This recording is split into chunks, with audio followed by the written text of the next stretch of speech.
Halo, selamat sore Bapak, Ibu, dan teman-teman orang muda yang terkasih dalam Kristus berkah dalam.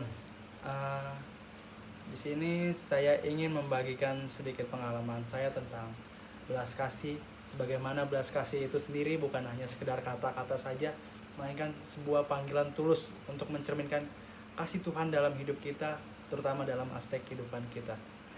Di sini saya ingin memulai dengan kesaksian yang saya alamin baru-baru ini.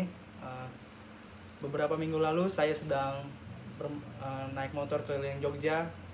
Ketika di lampu merah, saya melihat ada seorang pria tua yang duduk di trotoar, namun tampak lusuh dan kelaparan.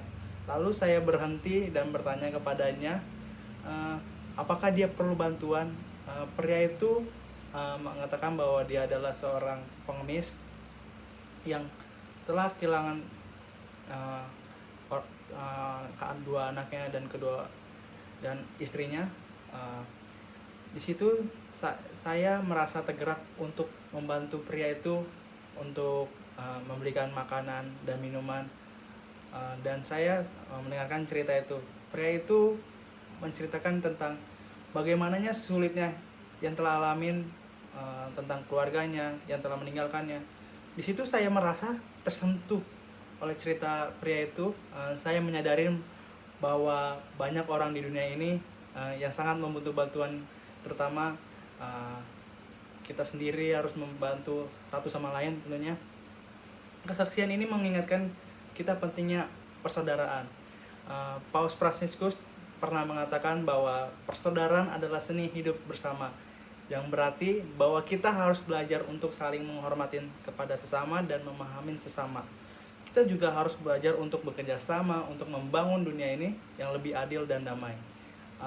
Di dalam Alkitab pada Injil Lukas, kita akan mendengarkan sabda Allah yang tentang Yesus yang menyembuhkan orang lumpuh. Yesus iman sebagai orang, banyak yang membawa si lumpuh ini kepadanya. Lalu Yesus itu berkata, "Hai anakku, dosa-dosamu telah kuampunin." Kemudian Yesus itu menyentuh si lumpuh itu dan berkata, "Bangunlah dan berjalanlah."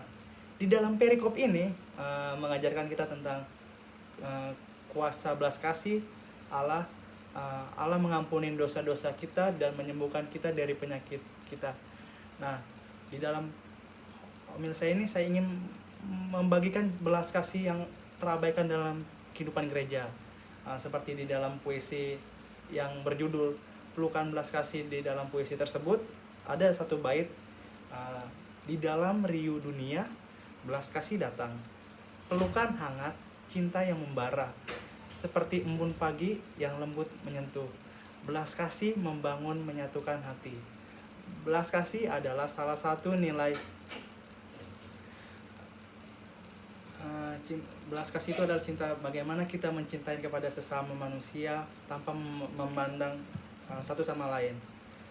Kita seringkali fokus pada aturan-aturan gereja daripada kita mementingkan belas kasih kepada sesama. Kita seringkali menghakimi orang lain daripada mengampuni mereka. Mari kita bertekad untuk mempraktekkan belas kasih itu dalam kehidupan kita sehari-hari. Sebagaimana kita belajar untuk memahami satu sama lain, marilah kita belajar untuk mengampuni mereka yang telah menyakitin kita. Mari kita menjadi cinta dan belas kasih kepada Allah di dunia ini. Amin.